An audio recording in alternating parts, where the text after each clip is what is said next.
And it's got that nice ring to it.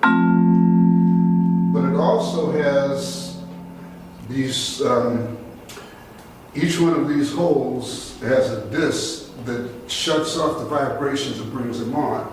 So when you turn it on, instead of getting just that, you get, you know, and that's what I like about this. And you can make the vibration faster, or you can slow it down.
That's Thelonious Monk's mood. Yeah, yeah. So that's what I've been working on the vibes.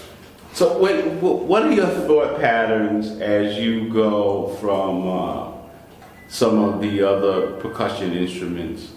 What are your thought patterns when you come to an instrument like this in terms of the way the pieces are going to be struck? What's telling you what sound you're going to get when you initially go to strike the instrument?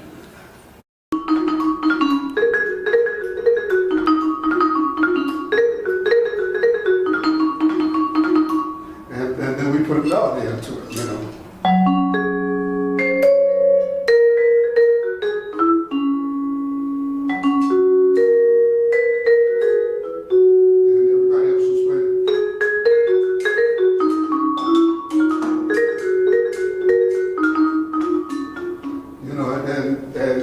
They all learn how to do that, so everybody thought that all those could play all these instruments. You know? Yeah, yeah. But I mean, shoot, I can't play drums like Joe Chambers and Freddie Waits could. I can play drums, but you know, you can teach them all.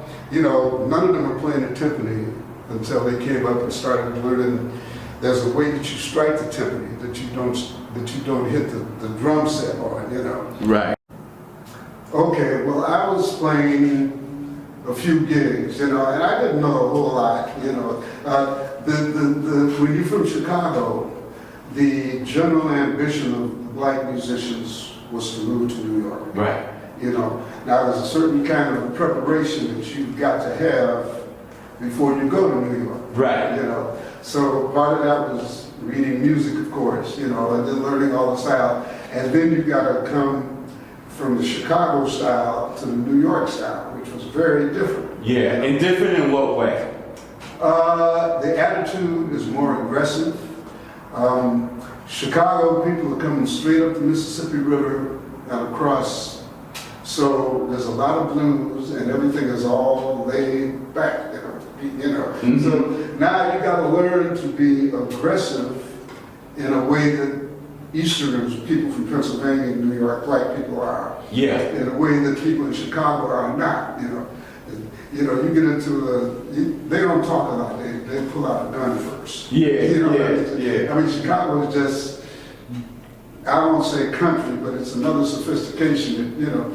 So, New York, you gotta learn to express yourself verbally a little bit more than you do in Chicago. Yeah. You know? Yeah. And New York wasn't as segregated as Chicago was. Yeah. So you're Yeah. more likely to be interacting with people across racial lines than you were there, you know. Yeah. There's a lot about white people that I knew but didn't know personally Right. until I came to New York. So you came to New York. You know, yeah. because the first good friends I had, there were white people mixed among them, and there was no such association I had in Chicago. Right. Right.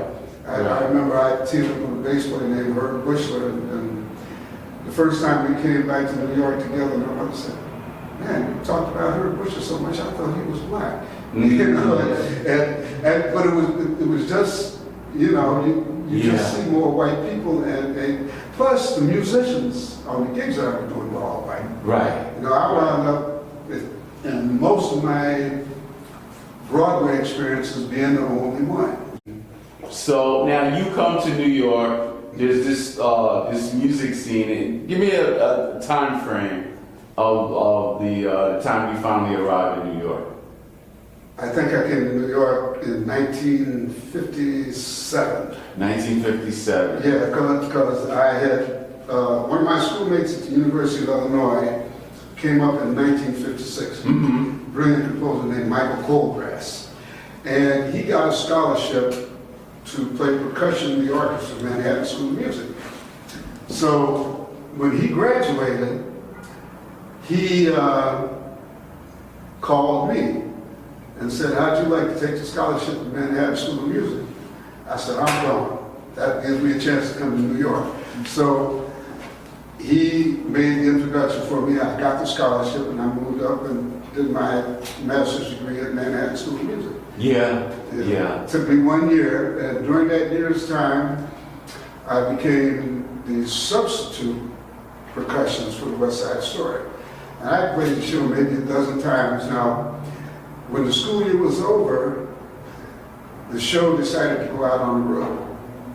And the New York percussionists didn't want to go on the road because it was too much work in New York. Right. You know, and I'm not doing nothing but that. So I said, Yeah. so I took it for a year and a half. I went out on the road with it. They wound up doing 6 months in Chicago, which took me back home.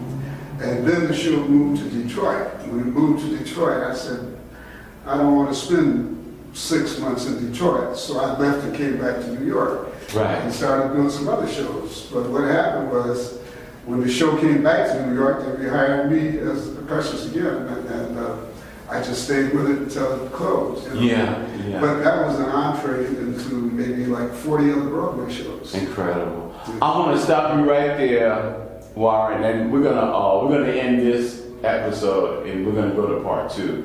Oh, But again, I want to say thank you so very much. It's just been, you know, you tell so many wonderful stories, man.